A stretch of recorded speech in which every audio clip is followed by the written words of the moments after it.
God, no, Gavin, I don't want to come to your apartment for a Friendsgiving. I'll be with cool people having fun.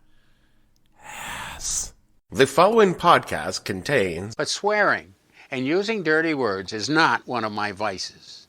I don't use foul language, and I don't like to hear anyone else use it either. explicit language.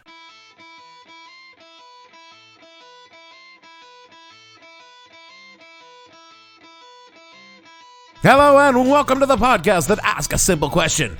When you planned your radio station's promotion and didn't even think to check the aerodynamic properties of domesticated turkeys, what the hell were you thinking?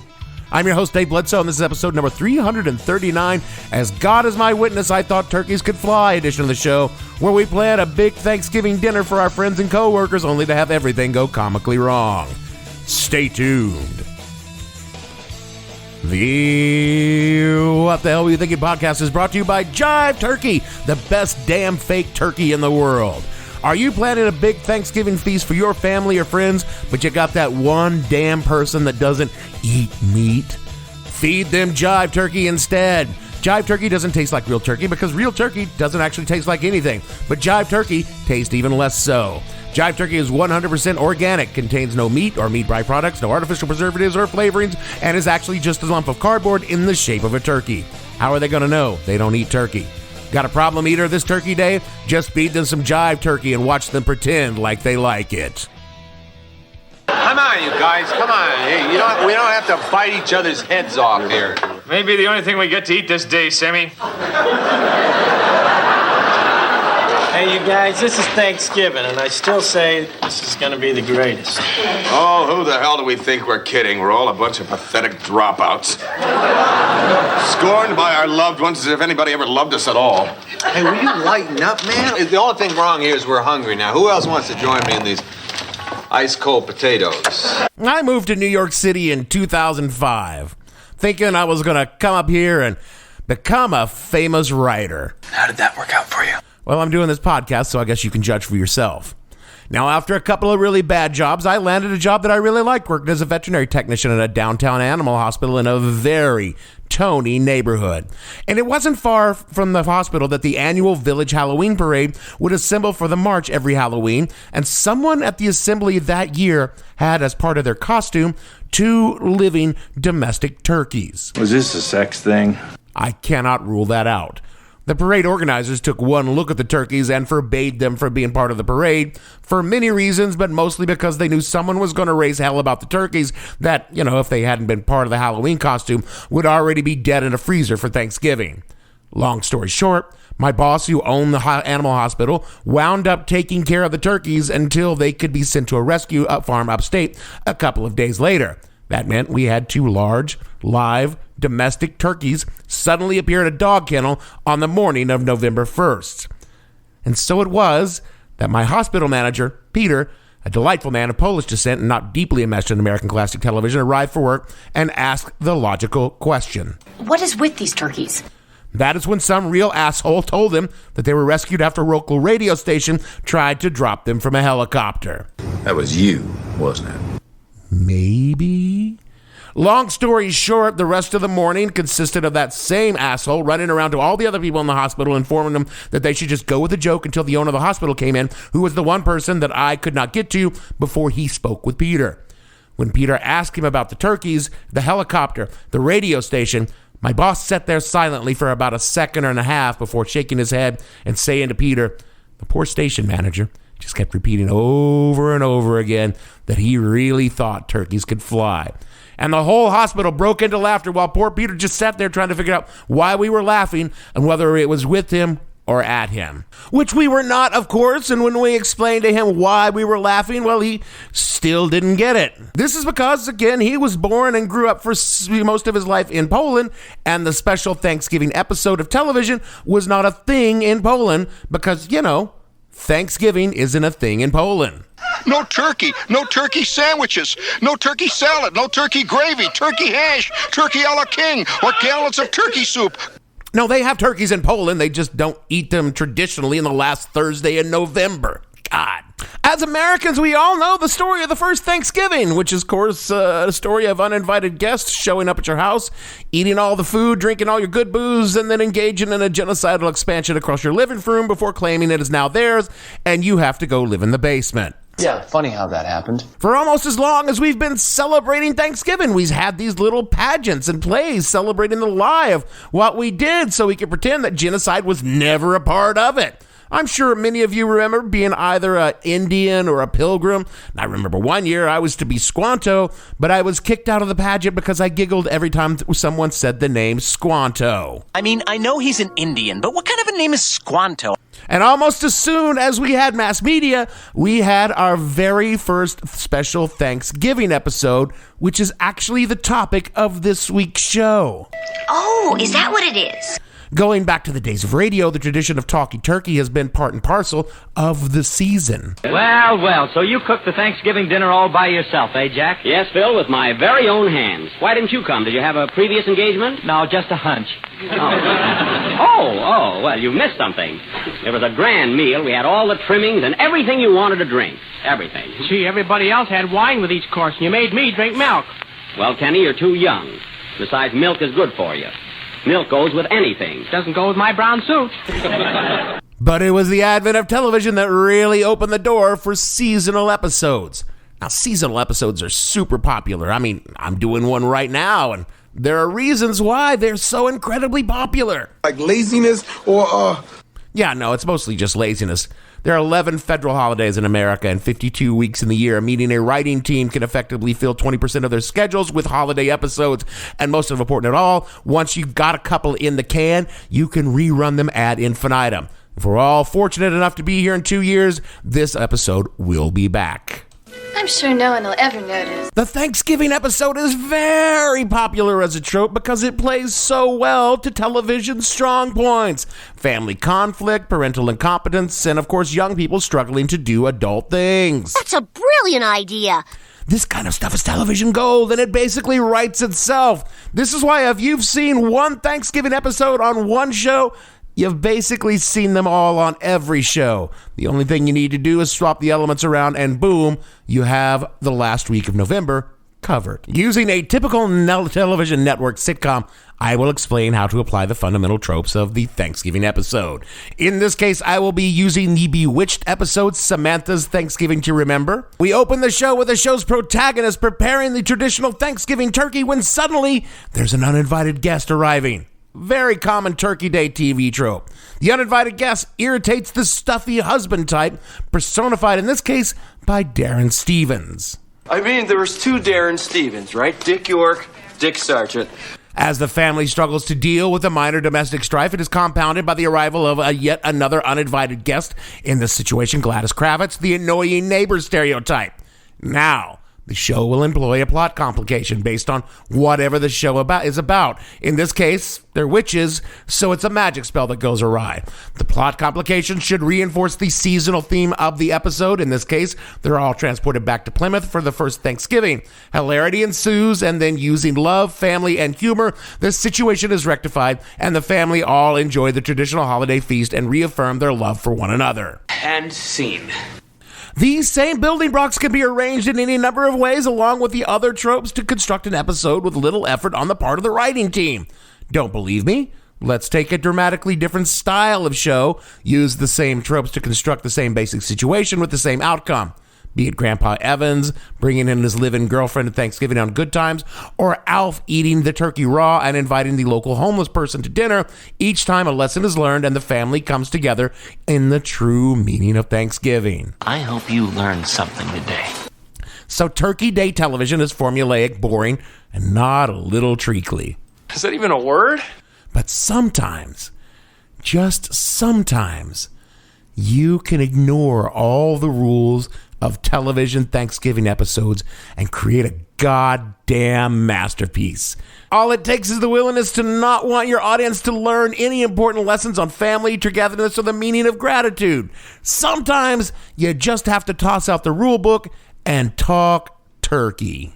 No, Dave, Yeah, I'm sorry, that was a terrible pun. I am, of course, speaking of the greatest Thanksgiving episode in television history, WKRP's Turkeys Away. Thanks for that update, Les. Keep up the good work. No problem.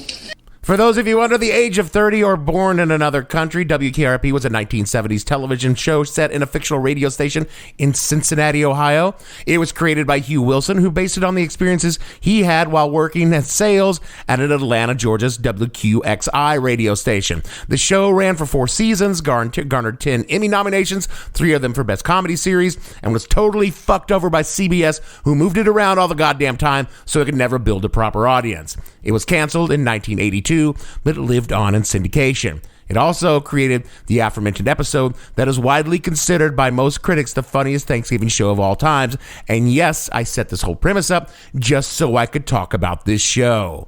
The episode begins with hapless station owner Arthur Carlson discovering how little he actually contributes to the running of the station. He drifts from employee to employee, all of whom are consumed with doing their actual jobs, and discovers that he has literally nothing to do or to contribute to the station. Just knowing that you're in here, boss, knowing that you're at the helm gives us a lot of confidence. His attempts to be more involved in the station naturally causes the entire staff to complain to Andy, the program director, that he's making their jobs impossible. And that's when Arthur Carlson comes up with this secret promotion that will require Herb, the sales manager, and Les, the newsman's absolute trust, cooperation, and total secrecy, and also 20 live turkeys. Get those turkeys? Yeah, but it wasn't easy. When that farmer asked me what I wanted, with 20 live turkeys, I had to do some pretty fast talking, let me tell you. What did you tell him? I told him it was a secret. That's pretty fast, Herb. As the big guy sets up the live remote for the promotion, he does not reveal the plan, and his history of big plans is not good. What happens next is television history. As the live remote is broadcast, a helicopter appears in the sky and begins to drop live turkeys from 2,000 feet in the air, only to have them plummet horribly to the ground because domestic turkeys are notorious for their lack of aerodynamic properties. What a sight. The copter seems to be circling the parking area now. I guess it's looking for a place to land. No, something just came out of the back of the helicopter. It's a dark object. Perhaps a skydiver plummeting to the earth from only 2,000 feet into the air. The third. No parachutes yet. Those can't be skydivers. I can't tell just yet what they are, but... Oh, my God, they're talking! Oh, Johnny, can you get this? Oh, they're crashing to the earth right in front of our eyes! I just went through the windshield of a parked car! Cars running around, pushing each other? Oh, my goodness! Oh, the humanity! People are running about.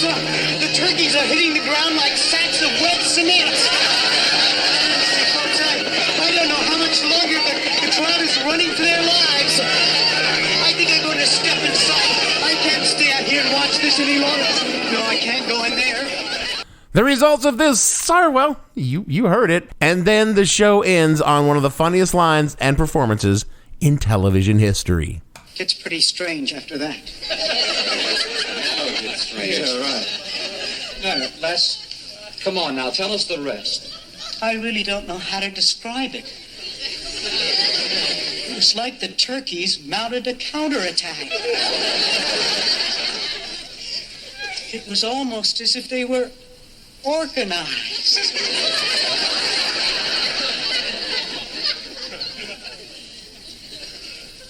As God is my witness, I thought turkeys could fly. It was beautiful, it was brilliant, it was hilarious, and it was based on a true story. In 2012, show creator Hugh Wilson, episode director Michael Zinberg, and Herb Tarlick inspiration Clark Brown, who was a radio executive at WQXI in Atlanta, sat down with classic TV history for an oral history of this episode. The backstory of how the show itself came to be is that Hugh Wilson got a job in Atlanta with the advertising firm Burton & Campbell. And that was an ad firm that its major client was the radio station WQXI. So Wilson gets to know the staff of the radio station really well, including becoming drinking buddies with them. And when you're drinking buddies with people in radio, they all tell pretty good stories. Time passes. Hugh Wilson gets a divorce, quits his job at the ad agency, moves to Hollywood, and gets a job writing for Mary Tyler Moore. Just like that? Just like that. Yeah, I don't know how that didn't happen for me. After a few years of writing for various other shows, one day he's asked if maybe he has any idea, and he pitched WKRP.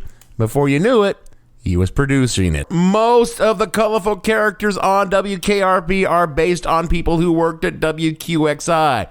The iconic Dr. Johnny Fever was based on real FM DJ Skinny Bobby Harper. Skinny Bobby Harper.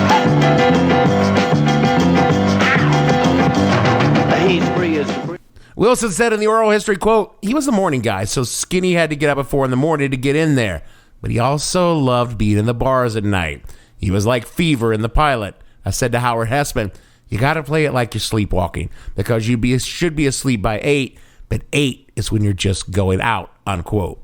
Which is why Dr. Johnny Fever always looked like death warmed over. At some point in time, Wilson heard from WKOXI manager Jerry Bloom about the incident that became the germ of this particular episode of television. Quote, Jerry Bloom, the station manager, told me about a promotion, and I believe it was in Texas, and I want to say Dallas, but I'm not sure, in which he threw turkeys out of a helicopter, and they didn't fly. They crashed to the ground, and it was just a horrible disaster. He wound up losing his job over it. And I said to him at the time, Jerry, I think you just won me an Emmy. Clark Brown said the turkey drop was actually a real incident. It was a shopping center in Atlanta. I think it was Broadview Plaza, which no longer exists. It was a Thanksgiving promotion. We thought that we could throw these live turkeys out into the crowd for their Thanksgiving dinners. All of us, naive and uneducated, thought that turkeys could fly. Of course, they went fucking splat. People were laughing at us, not with us. But it became a legend.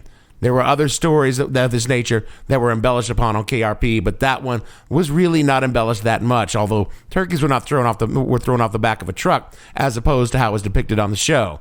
Hugh Wilson said, I didn't dream up the helicopter. My memories, Jerry said, a helicopter. Clark Brown, it just ended with the joke on us. And of course, our guys played it up. It turned out to be a great little unintended publicity gimmick, the fact that it failed the way it did. Probably got more mileage out of it being screwed up than if it hadn't been. Hugh Wilson. Since that time, a couple of people have claimed that story, but Jerry said it was him. He's the one that said it to me. You know, Hugh, turkeys can't fly. Clark Brown picks it back up. It's very possible that another radio station at some point in time had done something similar, but I know for a fact that we had no conscious awareness that had been done anywhere else, successfully or not. We weren't deliberately trying to clone somebody's promotion. Not that we wouldn't do that, because clearly we would have, but not that particular day. Hugh Wilson. It didn't matter to me whether it was true or who did it. I knew I could use it on the show. And we decided we would make it our Thanksgiving show for our first season, which was, I think, the 6th one we did, unquote. But the truth of the matter comes to us through the Atlanta Journal-Constitution. And we've been spending a lot of time in hot Atlanta lately. In 2018, quote, according to Bloom's son Gary, this disaster was inspired by a much less horrific turkey giveaway Bloom supposedly conjured up in the late 1950s in Dallas for KBOX when he dropped turkeys off a flatbed pickup truck at a shopping center in a parking lot. Gary told me years later that his dad had never did anything like that again. The public went nuts fighting over turkeys, and it was a mess, Blum said. That was about the whole story. Hugh Wilson, the writer of the series, was a friend of the station when he was in the ad business in Atlanta, and he used to use that story along with other funny stories and embellish them to come up with many storylines on WKRP. To my knowledge, Blum told the Atlanta Journal-Constitution in 1996 that he actually uttered the words, I didn't know turkeys couldn't fly, similar to Arthur Carlson's words on the show, unquote.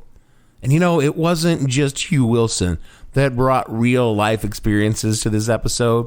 Tim Reed, Venus Flytrap, a character that young White Dave totally failed to appreciate for the perfection of the character, brought this awkward line to it. Andy, you got a minute?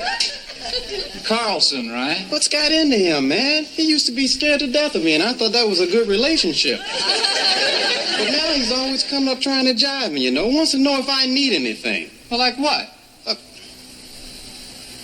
A watermelon.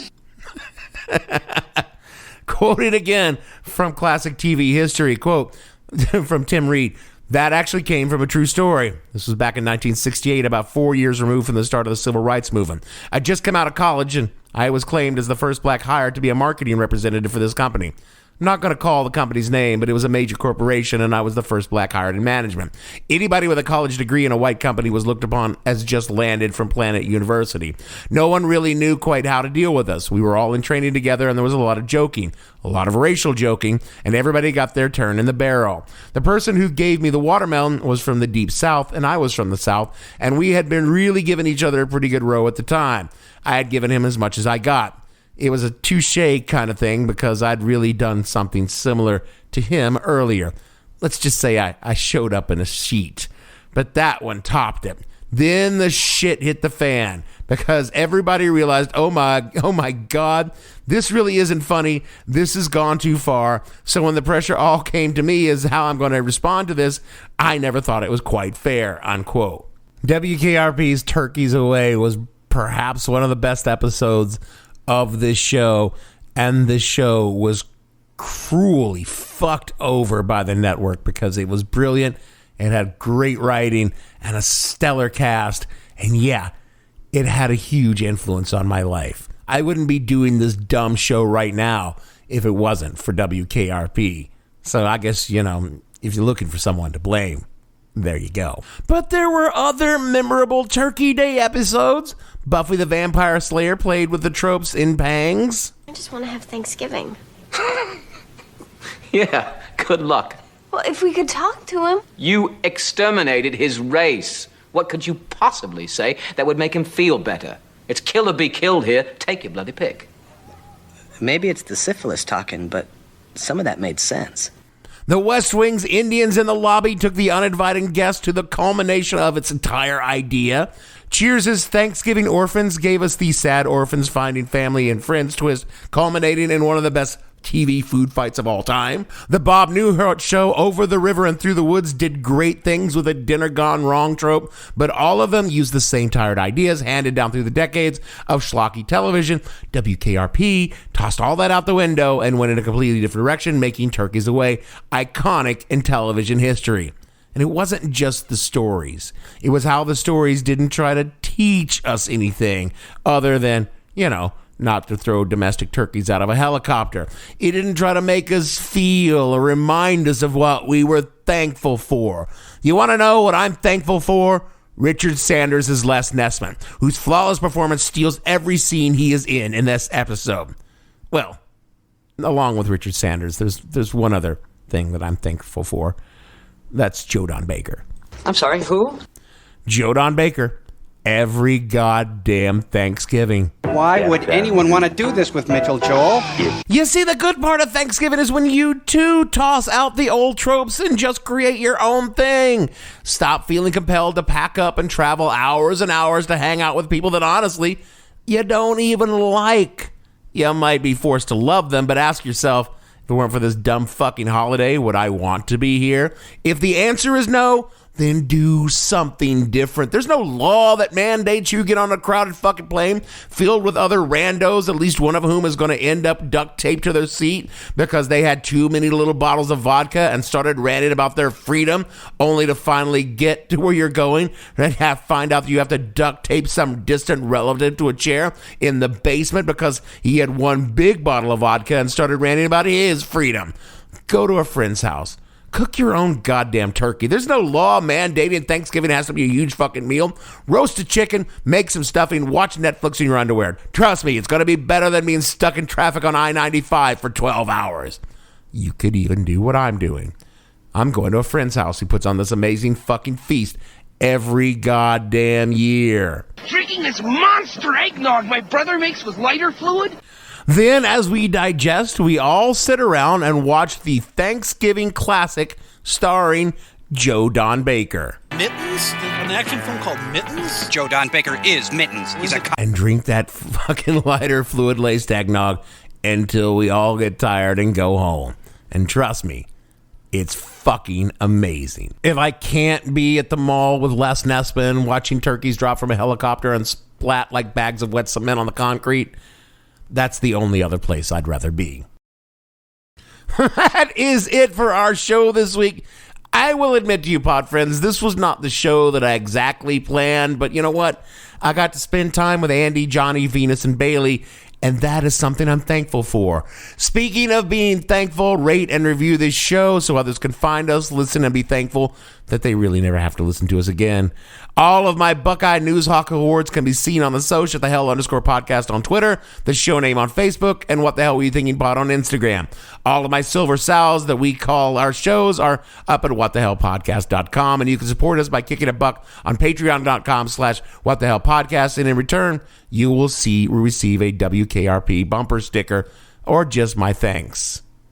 Probably just going to be my thanks.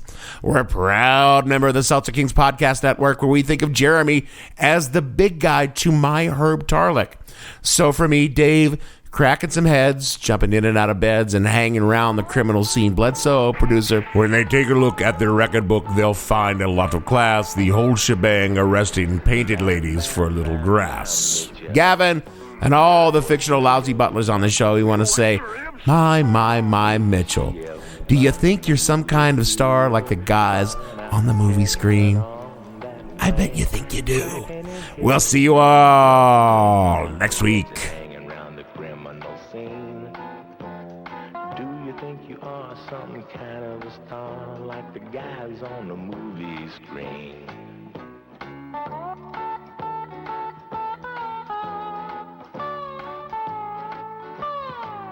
Well, oh my Mitchell, what would your captain do if he knew you was hanging around, eating lunch with crooks and shooting up the town? Though you've been out there rounding up the syndicate, succeeding where the others have failed. Oh my Mitchell, you shoot 'em just to get 'em in jail. When they take a look at the record book, they will find you got a lot of class. Catching the gang with the whole shebang, arresting painted ladies for a bit of grass.